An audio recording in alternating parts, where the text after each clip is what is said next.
Hi guys, welcome back to our channel again guys. Welcome to Standards Adventures. Today guys is aalis tayo kasi pupunta ako ngayon guys sa pharmacy kasi may kukunin ako na prescription kasi kahapon 5 something almost 6 o'clock dinala ako ni Mr. sa urgent care kasi guys, ang sakit talaga ng ulo ko guys, hindi ko na makaya. So I had a bad migraine talaga, tapos parang nasusuka ako. Then so instead na bibili ng gamot sa over the counter, sabi ni Mr. it's better na lang na pupunta tayo sa urgent care. So pumunta kami guys kagabi. So I think nakalabas kami kagabi almost mga 9 something or 8:30 PM na. So medyo okay ako. Then binigyan ako kagabi guys ng shot para sa sa headache, para hindi ako mag-suffer ng too much migraine. So kaya alis ako ngayon guys kasi hindi ko na na-pick up yung prescription ko last night kasi close na ang pharmacy sa Walmart. Kasi sa Walmart ako kumukuha ng yung gamot namin ni Mr. or gamot ko. So kaya alis tayo ngayon guys. Ang ngayon guys, ang lamig, tapos very gloomy yung ngayon, yung panahon kasi na fall na dito ngayon guys. So change na talaga weather. So very gloomy guys. Tingnan niyo, ang grabe talaga, ang gloomy. So ayan siya. So mainom ko na yung gamot ko. Hopefully in God willing I feel better na, sabi ng doktor. Kasi binigyan niya ako ng ibang klase ng gamot. So alright guys, alis na tayo.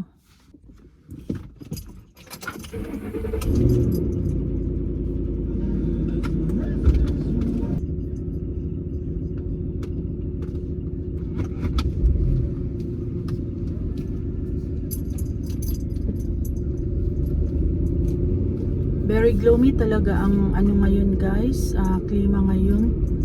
So alis na tayo guys kasi baka ulan. At least makuha ko kaagad yung prescription na kukunin ko sa pharmacy para maka-take ako ng gamot sa sa sakit ng ulo. Ang lamig na ngayon ng dito ngayon sa amin guys, sa ang klima dito, fall na talaga. Malapit na din ang dito Halloween. Parang October 31st o 30, I'm not sure kung hanggang kailan yung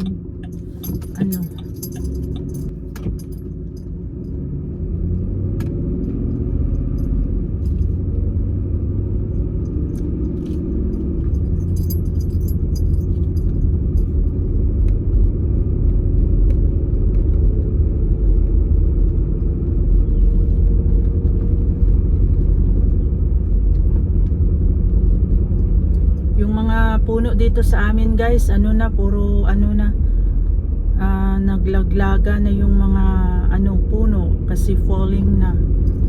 So naman tayo, time for cold na. Tapos na yung summer time. So taglamig naman ngayon guys.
Alright guys, andito na ako ngayon sa sa Walmart store.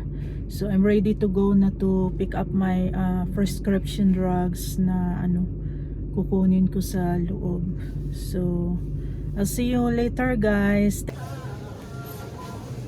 Andito na ako guys sa loob ng store.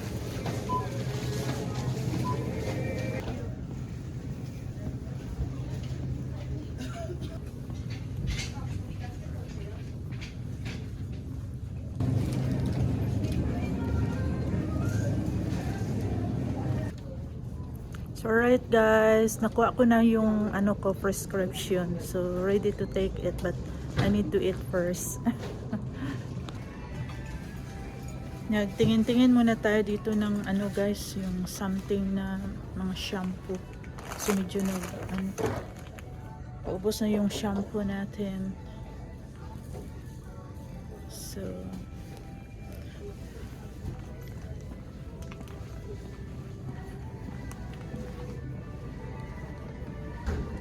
guys, andito na tayo. Nakabalik na ako sa car guys.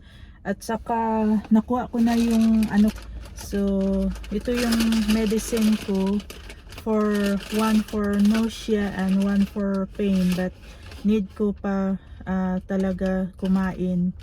So you need to eat first, and the one you just put in your tongue to melt it. Parang chewable lang siya for nausea, and the one for pain, for headache, for migraine. So at least nakuha ko na guys. Ang dali lang kasi actually yun lang ang nakakaganda sa kanila dito pag ready to pick up prescription ka, kasi na-prepare na nila. Bumili lang ako ng kaunting fruits, bananas at saka watermelon, then strawberry, kasi yun lang ang kahiligan ko pag if I'm sick, not feeling well, just fruits only. So but actually medyo okay na ako ngayon guys, but not really 100% okay, pero kayanin natin to. Alis na tayo guys. So pupunta sana ako doon sa isang shop guys, kaso I'm not sure, baka lalabas kami ni Mr. mamaya kasi papauwi na din siya. Actually, nung nasa loob ako ng pharmacy, nasa pharmacy ako while waiting my prescription, tumawag si Mr.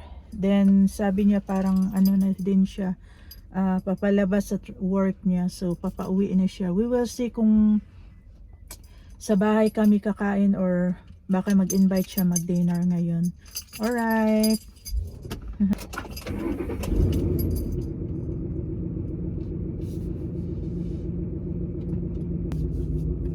Alright, nalis na tayo.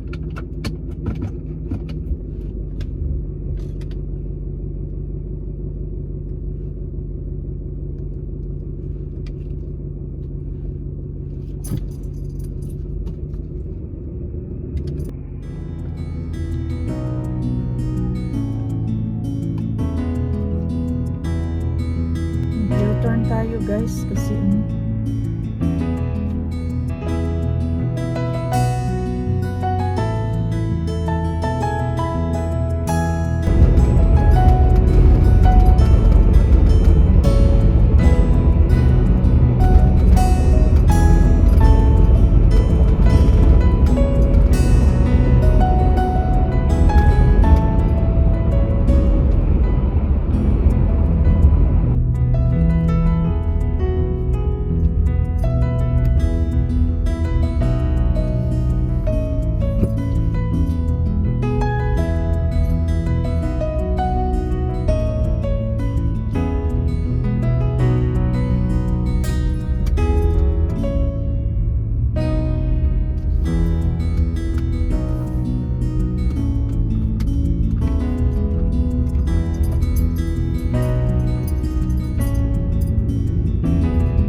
sa bahay guys kasi ide-drop ko itong ano ko pills at saka ano yung medicine ko at saka yung konting fruits na nabili ko kasi after that balik din ako sa isang shop.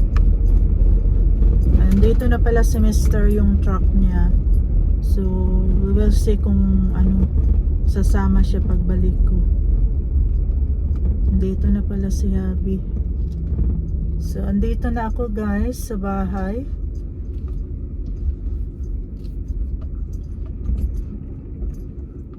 Very ano talaga yung weather ngayon dito guys, gloomy na. Parang uulan, pero that's normal in here pag fall na kasi ano ganito yung weather nila dito guys, sobrang ano na dilim kasi even though it's still early, pero pag fall na ganito na, how much more if winter time na talaga.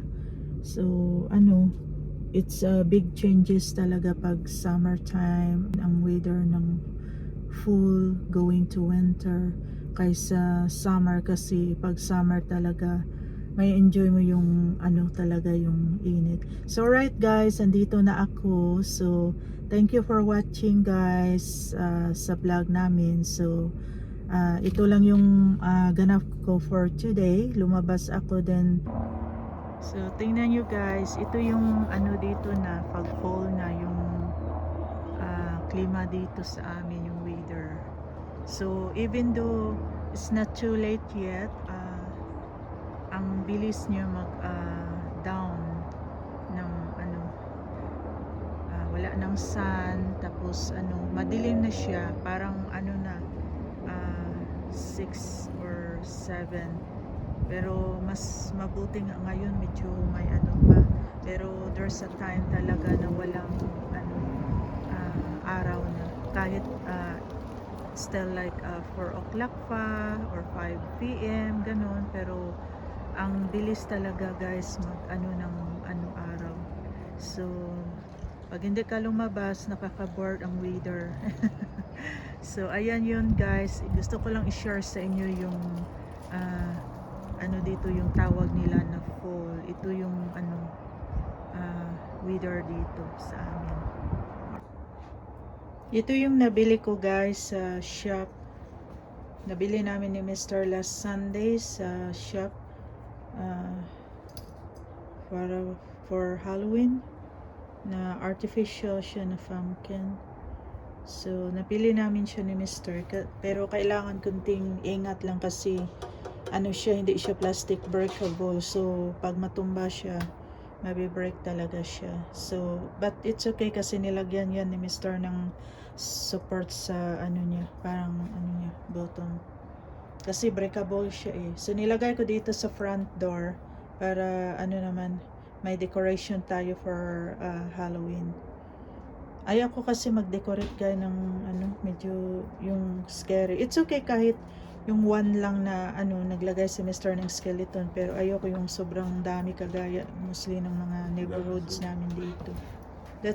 So ito, nilagyan ko ng ano, konting decorations dito sa support sa front ng ano, bahay.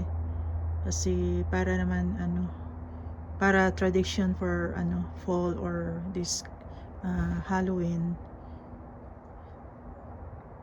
So simple decor lang guys, nilagay ko dito.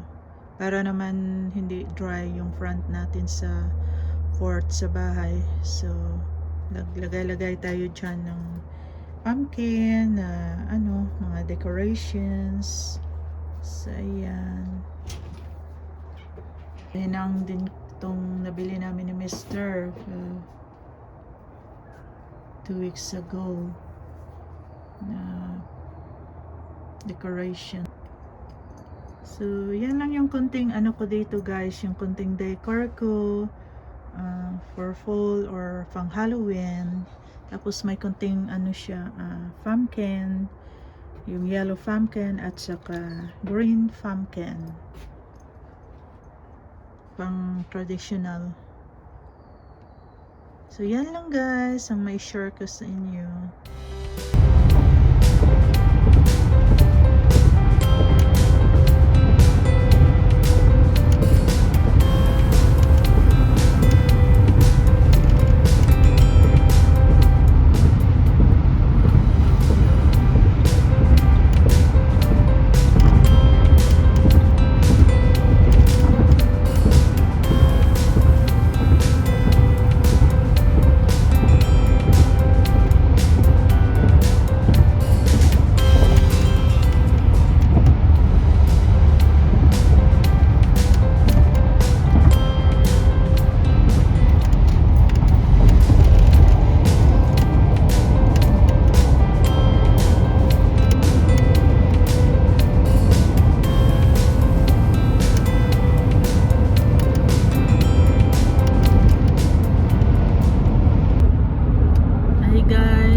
ni Mr.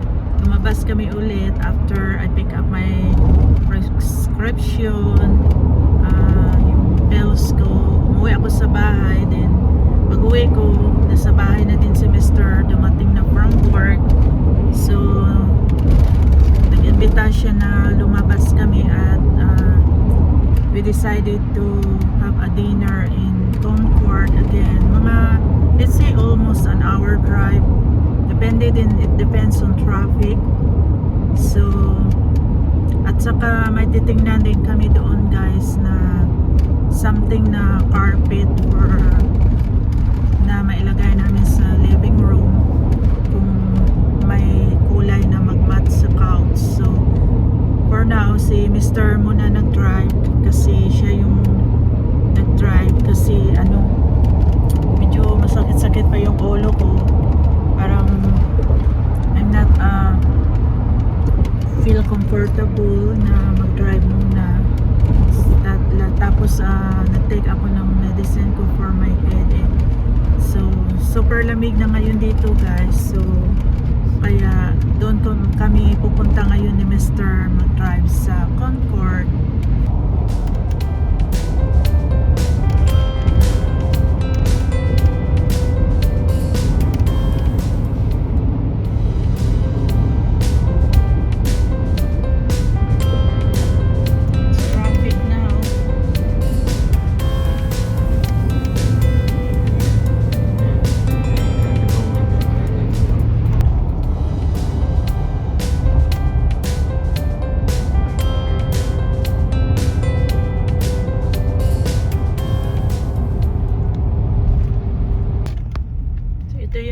Nila dito guys na Concord. It's a big city, very crowded, always busy place. Ang daming mga shop dyan na pwede mong pag-shoppingan at saka mostly dito mga din restaurants. So isa ito na place na very crowded and traffic all the time. So mga dyan sasakyan na pumipila sa sobrang traffic. So dito kami mag-dinner for tonight ni Mr. Ayan yung malaking Target nila dyan.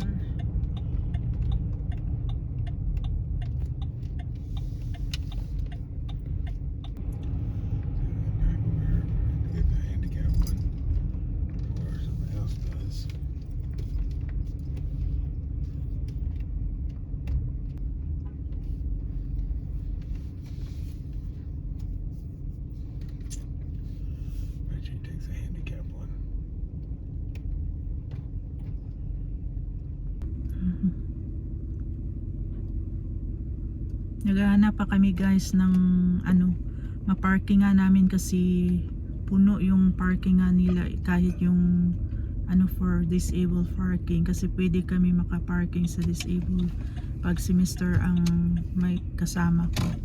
Pag ako mag-drive hindi pwede. So it's not allowed. Okay.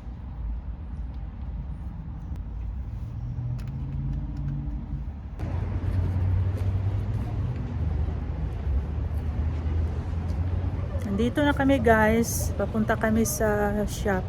May titingnan kami ni Mr.